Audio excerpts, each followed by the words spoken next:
আচ্ছা, ফাইনাল কোনো রেজাল্ট বেরোনোর আগে আমরা কি পারি কোনো জায়গায় জয়ী বা বিজেতা ঘোষণা করতে? আমরা কি পারি যে এই বাবা ফাইনাল রেজাল্ট বেরোনি কিন্তু কিন্তু জয়ী হয়ে গেছে অলরেডি? পারি? পারি না। যে কোনো জিনিসের একটা শেষ অবধি আমাদের অপেক্ষা করতে হয়, আমাদের দেখতে হয় আলটিমেটলি সেটার ফলাফলটা কি বেরোচ্ছে, কার ফরে বেরোচ্ছে, তারপরে গিয়ে আমরা বিচার ব্যবস্থাকে আমরা মানতে পারি। দেখো, আইনও যখন অনেক সময় ভুল করে ফেলে, এরকম অনেক সময় গেছে, এরকম অনেক কেস দেখেছি, বিনা কারণেও কিন্তু আসামিরা সাজা পেয়েছে, তারা সেই দোষই করেনি। তাহলে যে কোনো জিনিসের জন্য অপেক্ষা করতে হয়, স্লো অ্যান্ড স্টেডি। এই কথাটা কিন্তু এই কারণেই বলা হয় যে তুমি যত শান্ত থাকবে, ধীর গতিতে এগোবে, তারপরেই কিন্তু তুমি তোমার সফলতায় পৌঁছাতে পারবে। কিউকি জলদি কা কাম শয়তান কা হতা হয়। বুঝতে পেরেছো? বিগত কালকে রাতে যে ভিডিওটা আমরা দেখি, যেখানে কান্নাকাটির একটা রোল পড়ে গেছিলো, চ্যানেল কারু শেষ করে দেওয়া, কেউ নিজেকে শেষ করে দেওয়ার হুমকি এখানে এসে দিচ্ছে, এটাও কিন্তু একটা ক্রাইম। তোমার কোনো অধিকার নেই তুমি নিজেকে শেষ করো।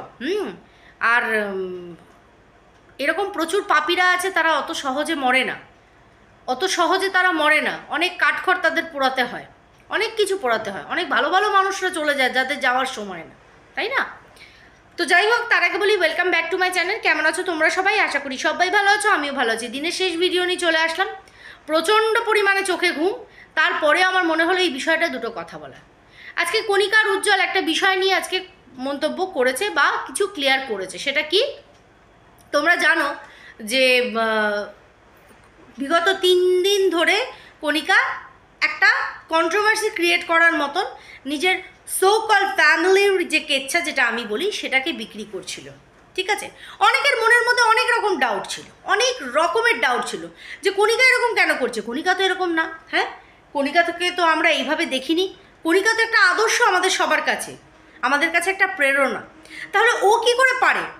অনেক ভিউয়ার্সরা যারা ওকে ভালোবাসে, বা আমাদের মতন কিছু ক্রিয়েটাররা যারা সত্যি ওদের ভালো চায় বা ওদের ভালোবাসে, আমরা কিন্তু কোথাও না কোথাও জানতাম যে এটা কোথাও না কোথাও কিছুতে একটা গড়বড় হচ্ছে।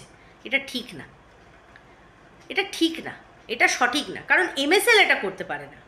কতটা বিশ্বাস, কতটা ভালোবাসা থাকলে পরে কিন্তু একটা মানুষের প্রতি একটা মানুষের এরকম হয়, যেখানে আমাদের কোনো ব্লাড কানেকশান না, কিন্তু খালি ওয়াইটি কানেকশান, ভালোবাসা, মানবিকতার একটা দিক থেকে।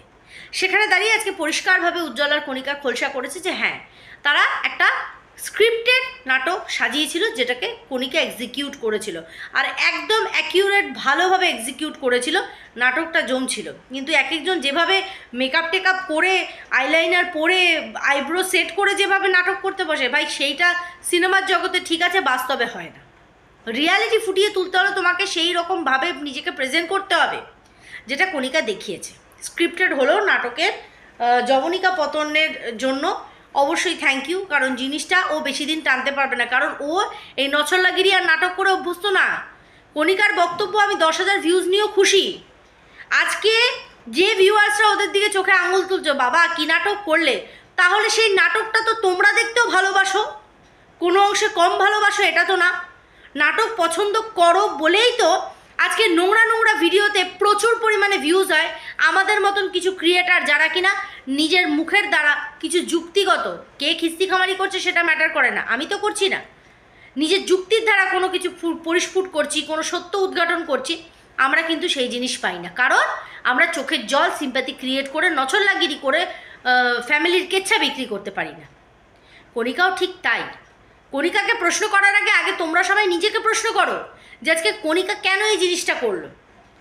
এই যে দুজন, আমি ক্রিয়েটারের নাম বলছি না, যাদের মানে 1 বছর বিবাহবার্ষিকীতে এই কণিকা মাসিমা আর আমাদের আয়ুষ্মিতা কোয়েল গেছিল, ইনভাইটেড ছিল, তারা গেছিল। তারা কিন্তু জানে না যে অ্যাকচুয়ালি জিনিসটা আর কতটা এগিয়েছে। কন্টেন্টের জন্য ওরা সেটাকে ফুলসজ্জা অবধি নিয়ে গেছে। দেখো, একটা সত্যি কথা বলি, সমকামিতাকে বৈধতা কিন্তু আইন দিয়ে দিয়েছে। চারিদিকে নানান রকমের সেই উদাহরণ আমরা দেখতেও পাচ্ছি। আমি সেটাকে ঘেন্না করি না, আমি সেটাকে ছোটও করি না, কারণ সেটা যার যার চয়েস, যার যার ইচ্ছা। তারা দুটো মানুষ, তারা পরস্পরকে পছন্দ করছে, মানছি। একটু মানতে আমাদের অসুবিধা হয়, দুজন মেয়ে কী করে এরকম সম্ভব, দুজন ছেলে কিভাবে এটা সম্ভব, কিন্তু এখানে সেটা হচ্ছে। তারা কাউকে ডিস্টার্ব করছে না, তারা নিজেদের জীবনে ভালো আছে। আমরা তো কন্ট্রোভার্সি ক্রিয়েটার, আমরা তো খুব খারাপ, তোমাদের অভিযোগ থাকে বাবা তোমরা কী হারে নিজেদের কোনো কাজকর্ম নেই, খালি লোকের পিছনে লেগে থাকো। কিন্তু তা বলে কি কেউ ডান্স করছে সেখানে গিয়েও তোমরা ভালগার কমেন্ট করছো, কেউ গান করছে সেখানে গিয়েও ভালগার কমেন্ট করছো, কেউ মানে নিজেদের অন্যরকম একটা জীবনযাত্রা তোমাদের সাথে শেয়ার করছে লাইক দিস, তোমরা সেখানে গিয়েও বাজে কমেন্ট করছো। তাহলে তাহলে তোমরা কারা যারা কণিকার দিকে আঙুল তুলে এই প্রশ্নটা করতে পারো যে কণিকা গিয়ে এইরকম একটা জিনিসকে প্রমোট করেছে? না, এই চ্যানেলগুলো এর আগে, আজকে শুধুমাত্র তাদের দুজনের চ্যানেল না, এরকম প্রচুর চ্যানেল ওয়াইটিতে আছে আর ভালো এস্টাবলিশ চ্যানেল। তাহলে কি করে কণিকার দিকে আঙুল তালিয়ে তুলে দেখানো যায় যে তুমি এরকম একটা জিনিসকে কণিকা প্রমোট করছো, করে কণিকাকে গালি দেওয়া যায়? কোন সাহসে? কারণ ওখানে তো আরও অনেক কন্ট্রোভার্সি, অনেক বড় বড় ক্রিয়েটাররা ছিল, তাহলে সবাইকে এগুলো প্রমোট করতে গেছে? না, একটা অলরেডি 1-1.5 লাখের চ্যানেল, তাদের আবার আলাদা করে প্রমোট করবে কি? হাস্যকর হয়ে গেল না বিষয়টা? আজকে কণিকা আর উজ্জ্বল যে প্ল্যানিংটা করলো, করে এক্সিকিউট করলো, সেটাতে একটা জিনিস কিন্তু পরিষ্কার হয়ে গেল যে যতদিন কণিকা স্বচ্ছভাবে সুন্দরভাবে ব্লগ দেখাচ্ছে সেই সময় কিন্তু তোমরা সেটা দেখছো না। কিন্তু যে ফ্যামিলির কেচ্ছা বিক্রি করতে বসে গেছে, তোমরা হুমড়ি খেয়ে কার ঘাড়ের ওপর দিয়ে কে আগে দেখবে সেরকম করে তোমরা ভিডিওতে গাদা গাদা ভিউজ দিয়েছো, 1-1.5 লাখ ভিউজের কাছাকাছি চলে গেছে। তাহলে তাহলে আজকে যে বুক চিতিয়ে বলছে যে আমি তো ভীষণ সরল, আমার সাদা মনে একদম কাদা নেই, আমি তো কারুর এগেন্সটে ষড়যন্ত্র করিনি, কাউকে শেষ করার চেষ্টা করিনি, এই রকম যে দিন দুপুরে বসে মিথ্যে কথা বলতে পারে, সে যে তার জীবনে আর কি কি করতে পারে সেটা নিয়ে আরেকবার দ্বিমত হওয়ার দরকার নেই। আজকে MSL এর যে পরিস্থিতি, যেভাবে মানুষকে উত্তক্ত করে এটা বলা হয়েছে, ওদের ভিডিও দেখো না, আমারটা দেখো, তাহলেই হবে। এই রকমভাবে মানুষদের মনের মধ্যে নোংরামিকে ঢুকিয়েছে, যেটা না সেটাকে বারবার বারবার বারবার বলে বলে মনের মধ্যে একটা জায়গা করে দিয়েছে ভিউয়ার্সদের। যেখানে কণিকাদের একটা 4 লাখ 5 লাখ হতে চললো একটা চ্যানেল, সেই চ্যানেলটাতে ভিউজ তলানিতে এসে ঠেকেছে। কেন?